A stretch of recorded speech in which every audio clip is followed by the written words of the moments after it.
what have we learned, or what have we reflected on, or what have we connected with, and what's it do for us? So. If you're not going to get it... Yes, no, come on, jump into the camp, Dave. If you're not going to have any questions, I'll just recount a couple of things which might be of interest to people. I did the feasibility study, as I explained, and then Craig's talked more about East Timor. And I remember two things about the feasibility study.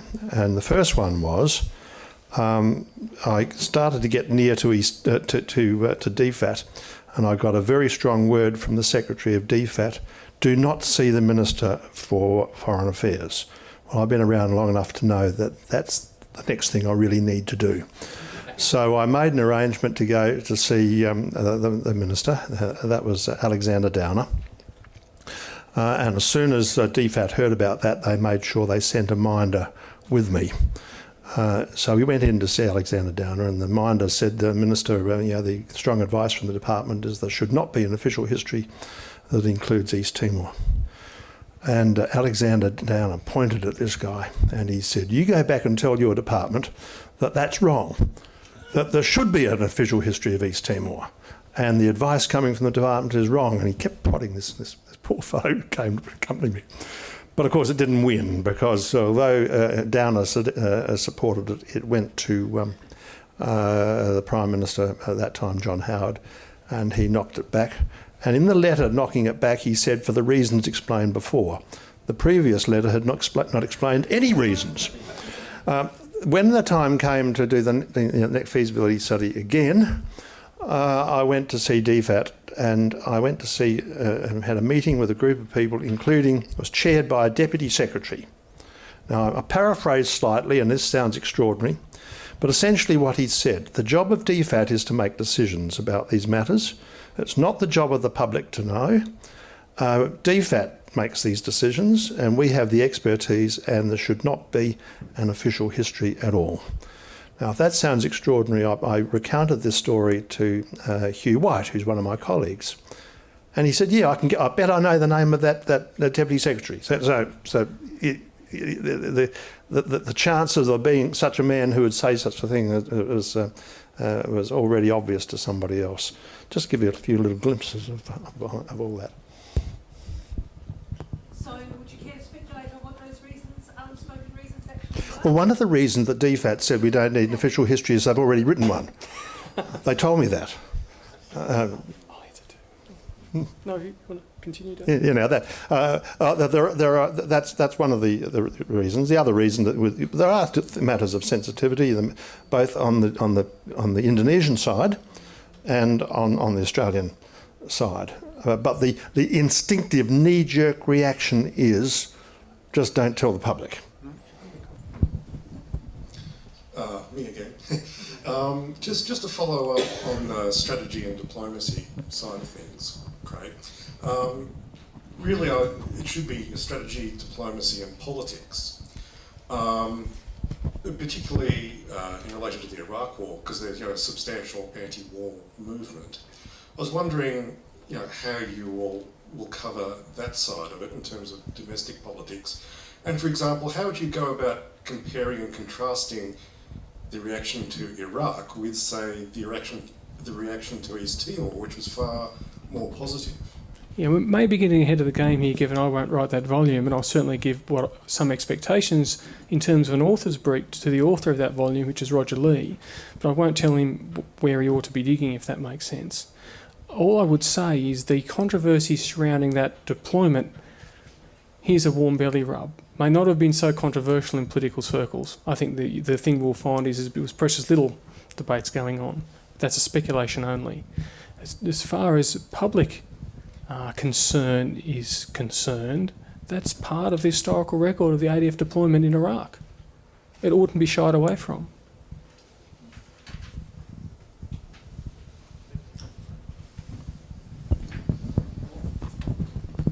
G'day, Paul Monger. I'm Director of Naval Leadership and Culture Development in Canberra. I just want to say it's been a real privilege to be here over the last 2 days. I am an interested student of history, but not at all qualified. But I am involved in a number of the operations in which you, David, have written about. Craig, you and your team will indeed write about coming up. So I just want to say I'm greatly reassured, tremendously reassured, by the future of military history and where it is going. And there's a couple of reasons for that. One is because I think I have an interested party, and the people I work with and serve with have obviously got a very interested role in what's happening here. And I'd reinforce what you said, Craig, in that it's all about the truth. There's the warts and all issue has really got to come out, and the glossing over of past bad behaviours is really something that is long gone. And I think we should really uncover everything as part of it. So I'm very reassured by that. And the other part, I guess, is the fact that your main audience, the audience for all your writings, is actually not yet been born. It'll become a long time down track before the real legacy actually becomes apparent. And that's probably still the case for Bean as well. So thank you very much. Thank you all for the great couple of days. And I'm particularly keen to look forward to your readings to come. Thank you. On reputations, just one for Craig before you talking about, everybody wants the pure, unvarnished truth to be told now. Something that I've picked up, is it a case that success has 1,000 fathers, but failure is an orphan? That in the popular media pronouncements these days, sort of popular media commentary, you see a lot of ADF senior officers, all of whom say, "Oh, Afghanistan was such a bad idea. We shouldn't have gone to Afghanistan. Afghanistan, bad, bad, bad." Is this sort of sense of people saying, "Tell the unvarnished truth"? Is this a sense that people are trying to, duck shove their responsibility for their involvement in events? Fair question, but if I reflect in a different East Timor context, again, that's the thing that I've personally done work on. If you're talking about officers of general rank and above, when I say they seem keen to be honest, that's not... They've never seen it as a role to reflect on government decision-making as it happened. They're more inclined to describe what didn't work at a military level. At that operational level. Just following that, could we direct the question to Peter about, because you had to deal with an unpopular war and a decision to go to it. How did you approach that?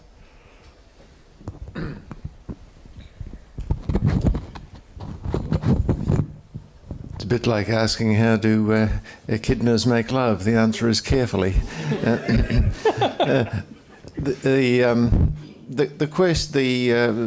The only answer is how do you get...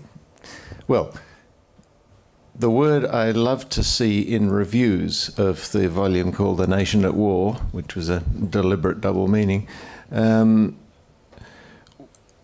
was well balanced, and quite a few reviewers spread right across the political spectrum said that. So it's a matter of giving enough coverage to all sides so that they feel that their views have been heard.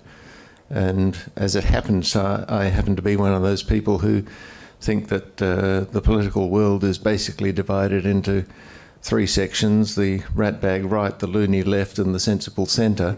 And I tend to gravitate to the centre, but acknowledging that people on the right and on the left sometimes make very penetrating comments or expressions of view. So if you can convey that, a sense of being fair-minded, I think that's the essential thing to convey. Thank you, Peter. As a non-historian, but one who's had an involvement in its first cousin heritage, I've been very thrilled to be here at this conference and thank the organisers and congratulate all those who've been involved. It's been marvellously stimulating and informative for me. I'm not surprised, but I am depressed to hear the trials and tribulations which you endure and suffer to bring your publications to fruition. Peter, you mentioned this morning that there was an absence of a continuum, no real permanent process to ensure that these stories, our history, comes into print or into publication. I think hearing from you, Chris, your process might have been a little more structured. Maybe you had to fight for it. But could I ask you, Peter, and perhaps others to comment on, what should we have in place to ensure that we don't go through these trials and tribulations to ensure that these priceless and precious stories are recalled, analysed and made available? I understand there is a more formal process in the UK. Should we have something along those lines? I've been hammering away at this for quite a long time, with, alas, very little success. At one time, I put forward the idea that we should have, along UK lines, a historical section in the Cabinet Office, because the British have had a tradition of official histories, not only of war and warlike operations, but also peacetime subjects. And they had one on overseas development, another one on the nationalised industries. And I think it would be marvellous. Wouldn't it be wonderful if we had an official history of Australia's immigration policy over the last 50 years or so, to settle some of the more partisan arguments about who really killed the White Australia policy?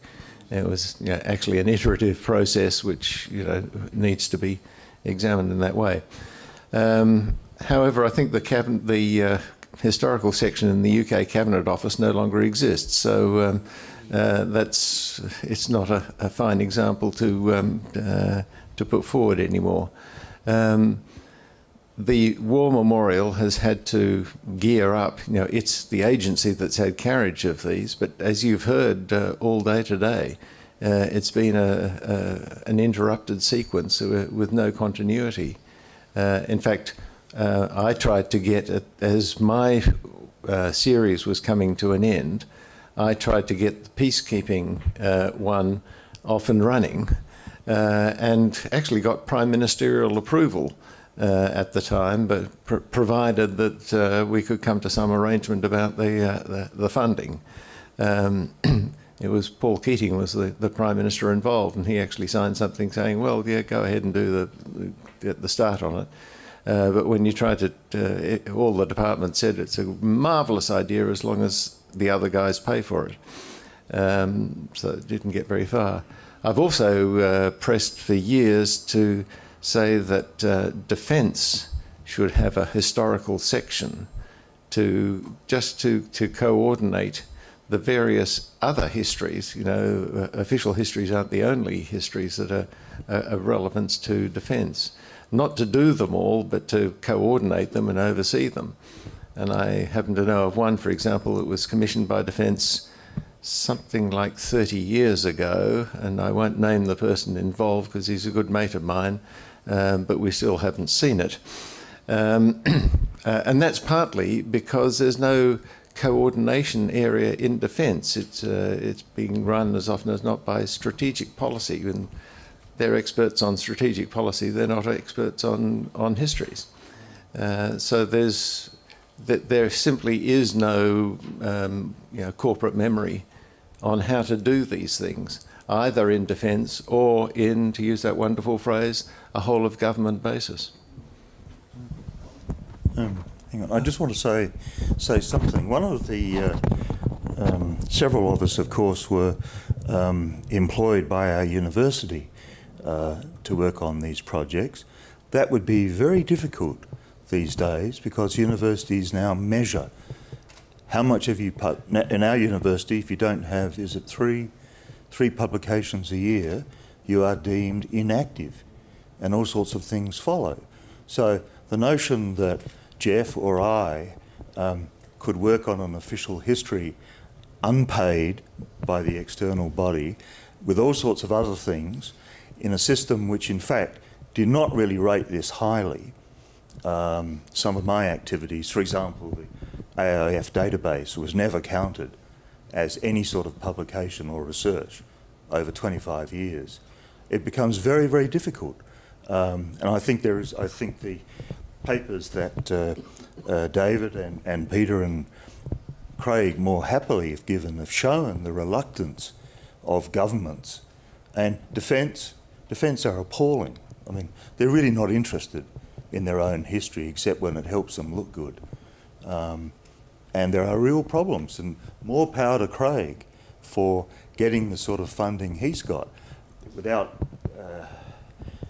embarrassing Craig, I'd say one of the reasons it's going to work is that the university gave him 5 years, 6 years, and without him applying, promoted him to full professor before he left, because they want him back.